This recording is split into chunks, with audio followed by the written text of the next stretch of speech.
Welcome to The Explainer. Today, we are diving into the wild story of disposable vapes, those little colorful sticks that seem to pop up everywhere, overnight, and have now sparked this massive global debate. So how on earth did we get here? This isn't just a simple story about a popular new gadget. Nope. It's this complex web of insane profits, really serious public health concerns, a huge environmental mess, and, well, a very calculated pivot from some of the biggest names in the tobacco industry. To really get a sense of the speed we're talking about, you just have to follow the money. The global market for these single-use vapes didn't just grow. It absolutely exploded. We're talking a jump from $1.2 billion in 2020 to a whopping $6.5 billion by 2024. That is just a staggering amount of growth in 4 years. And look, this wasn't some niche corner of the vaping world. By 2024, these disposables had snatched up nearly a third of the entire global e-cigarette market. They literally went from a minor player to a dominant force, almost out of thin air. Okay, so why are all the alarm bells ringing? Why have governments all over the world suddenly started to crack down so hard? Well, the whole controversy really boils down to two huge, interconnected problems.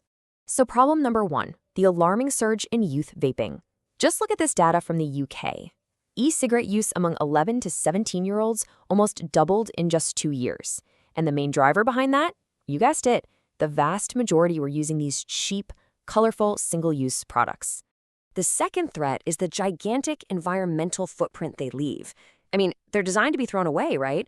But away isn't some magic void. It's our landfills, it's our oceans, where all that plastic, leftover toxic liquid, and heavy metals from the batteries are creating a modern pollution nightmare.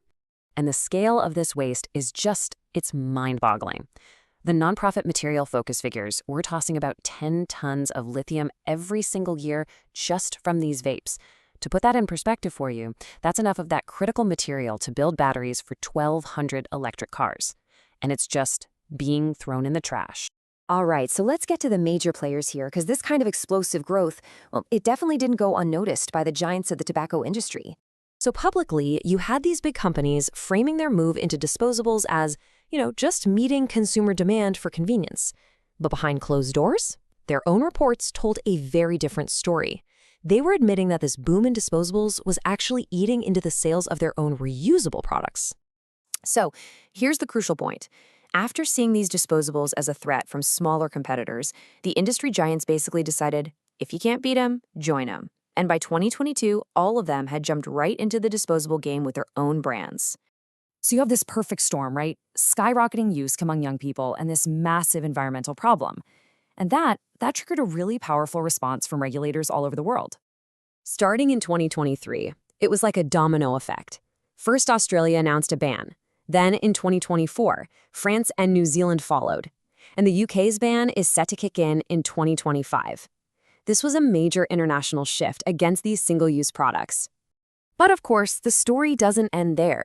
As regulators made their big move, the industry responded with its own playbook. And it was complex, and honestly, at times it seemed totally contradictory.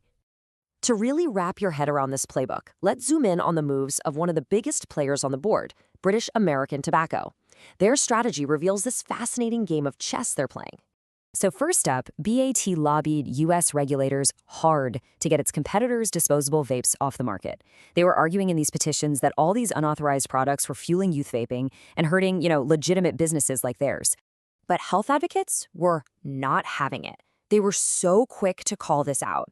The Campaign for Tobacco-Free Kids just flat out labeled it shameless hypocrisy. And, they pointed out the irony.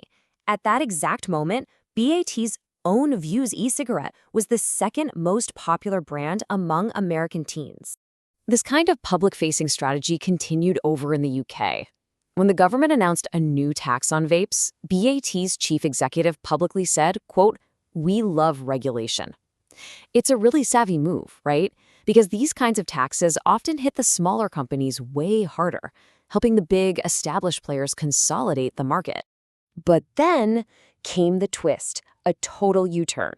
After years of condemning unauthorized products and calling for them to be removed, reports suddenly came out that BAT itself was planning to launch a new disposable vape in the US without FDA authorization, all to try and win back some market share. The move was so bold that a representative from a rival industry group, well, he summed up how a lot of people were feeling with this pretty blunt assessment: breathtaking audacity. And all of this brings us pretty much to where we are today. It's this unfinished battle, this cat and mouse game between regulators trying to close all the loopholes and an industry that is just constantly innovating to stay one step ahead. This is the million-dollar question now, right?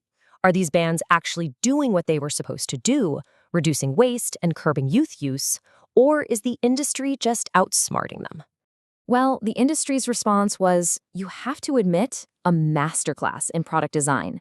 To get around the single-use bans, they launched new devices that are technically reusable. But here's the catch. They're designed, they're priced, and they're marketed to look and feel almost exactly like the disposables they were meant to replace. So, are people actually using them as reusable devices? Well, some leaked sales data from the first month after the UK ban is incredibly telling. While over 5 million of these new reusable devices were sold, only 1.4 million refill pods were bought. Think about that. For every one refill sold, nearly 4 new devices were bought. That really suggests that a lot of people are just using the new device once and then chucking it, just like a disposable. And this leaves us with one final and really crucial question. In this high-stakes chess match between regulators and industry, the industry has clearly made its next move. But have these new products actually solved the environmental and public health crises? Or have we just traded one disposable habit for another in a slightly different package? Only time will tell who's really in check.